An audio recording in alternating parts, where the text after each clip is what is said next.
to the track, how to super glue your wheels. Are your tyres slipping off the rims mid-race? Here's an easy fix: super glue. If you're using rubber wheels, the glue needs to go in two places.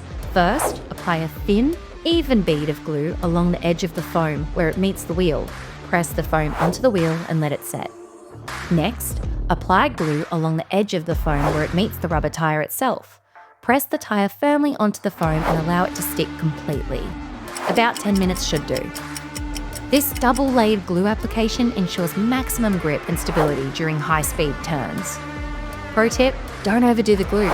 Too much can make future tyre changes harder. Please keep it clean, precise, and ready to race. Be sure not to drip any into the centre hub or your wheels will get stuck.